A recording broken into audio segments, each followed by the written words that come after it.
बूढ़ी काकी की अवस्था बहुत वृद्धा थी। उनके सारे दांत झड़ गए थे, आंखों से कम दिखता था, हाथ पैर कांपते थे।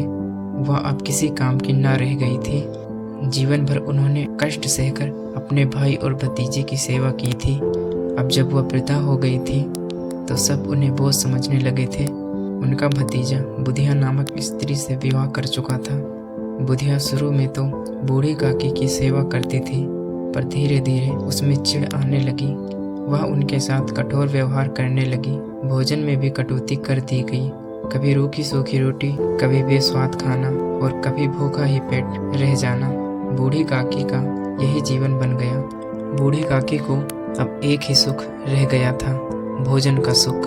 वह हर दिन भोजन की प्रतीक्षा करती रहती और जब किसी दिन अच्छा भोजन बन जाता तो उनकी आंखें चमक उठती। एक दिन बुधिया के बेटे का मुंडन संस्कार था। घर में अच्छा भोजन बना, पूड़ी कचौड़ी हलवा पकवान। पूरा मोहल्ला आमंत्रित था।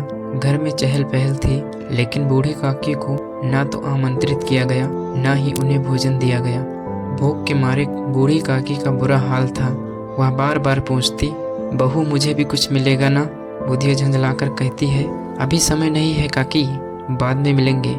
रात को सब लोग खाना खाकर सो गए। बूढ़ी काकी की भूख असहाय हो गई। उन्होंने देखा कि आंगन में पत्तल परोस कर रखे गए हैं। उन्होंने कांपते कांपते एक पत्तल से पूड़ी उठाई, हलवा उठाया और खाने लगी। तभी घर की बहू बुधिया ने देख लिया और क्रोधित होकर चिल्लाई, क्या काकी, आप चोरी भी करने लगी? आपको जरा भी लज्जा नहीं आती? काकी भयभीत हो गई, पत्तल छोड़कर कोने में दुबक गई। लेकिन घर की एक छोटी बच्ची लाडली ये सब देख रही थी। उसका कोमल हृदय ये दृश्य को देख नहीं सका। उसने जाकर चुपचाप काकी को खाना दिया और उन्हें स्नेहपूर्वक खिलाया। बूढ़ी काकी की आंखों से आंसू बह निकले। उन्होंने उस रात माँ की ममता, बेटी का प्रेम और इंसानियत का सच्चा रूप मिला। मुंशी प्रेमचंद जी ने इस कहानी के माध्यम से यह दिखाया, बुजुर्गों को अनदेखा करना पाप है। हर व्यक्ति को प्रेम, सम्मान और भोजन का अधिकार है। बच्चों का मन कोमल और संवेदनशील होता है, जो हमें इंसानियत की सीख दे सकता है। काकी को उस रात खाना तो मिल गया, लेकिन हमें यह समझना है कि कोई भी भूखा ना रहे, न शरीर से न दिल से।